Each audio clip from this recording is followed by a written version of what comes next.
Bonjour à toutes et tous. Je suis très heureux de m'adresser à vous aujourd'hui, même si c'est par écran interposé, à l'occasion de cet événement important pour Numalim. Je souhaite d'ailleurs remercier chaleureusement le président Philippe Thillouz-Borde pour son invitation. Trouvant son origine dans les états généraux de l'alimentation que nous avons conduits en 2017, Numalim recueille des données sur les produits alimentaires directement auprès de leurs fabricants. La reconnaissance de la qualité des produits, couplée à l'accès pour les entreprises à cette base de données et à de nombreux services en lien, constitue, je le crois, j'en suis convaincu, une véritable force. C'est une véritable et formidable initiative créatrice de valeur pour le secteur agricole et agroalimentaire. La reconquête de notre souveraineté alimentaire, qui constitue ma priorité absolue, passe aussi par une souveraineté sur les données de l'alimentation. Cette souveraineté, elle est cruciale pour garder le contrôle de nos données et de leur valorisation, dans un contexte mondial dominé par des grandes entreprises étrangères et alors que l'Europe se lance dans la structuration d'une infrastructure de données avec par exemple le projet Gaia-X.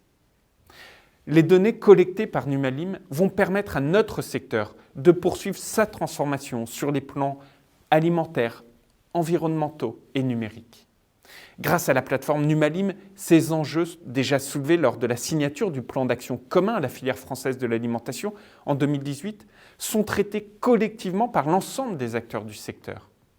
Les données sont stratégiques pour notre secteur agricole. Elles permettent par exemple le pilotage des exploitations, l'anticipation des prévisions ou encore une meilleure performance du machinisme. C'est un enjeu de compétitivité. Mais c'est aussi un enjeu sociétal. En effet, je crois profondément que ces nouveaux outils numériques, ces applications, apportent des informations essentielles aux consommateurs et permettent, ce faisant, de valoriser les efforts engagés par notre agriculture vers des produits toujours de plus grande qualité, moins gras, moins sucrés, moins salés. Le travail de Numalim répond ainsi à un objectif ambitieux que je partage pleinement en tant que ministre de l'Agriculture, mais aussi de l'alimentation, à savoir favoriser une alimentation saine, sûre et durable. Laissez-moi prendre un seul exemple. Une dernière enquête du groupe Nielsen indiquait que pour 80% des consommateurs interviewés, le critère d'origine des produits qu'ils consommaient était le premier critère d'achat.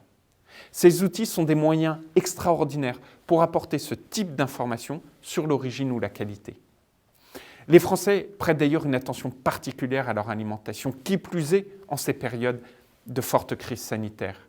Ils demandent à la fois plus de transparence et plus de confiance dans les produits qu'ils consomment. Et cette tendance s'est considérablement renforcée avec la crise de la Covid.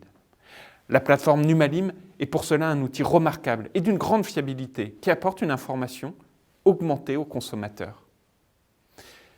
J'encourage évidemment cette initiative qui rassure les consommateurs, qui les informe tout en valorisant les produits de qualité.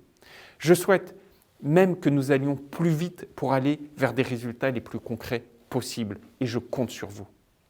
Toutes ces actions sont en parfaite cohérence avec celles que je mène depuis mon arrivée à la tête de ce ministère.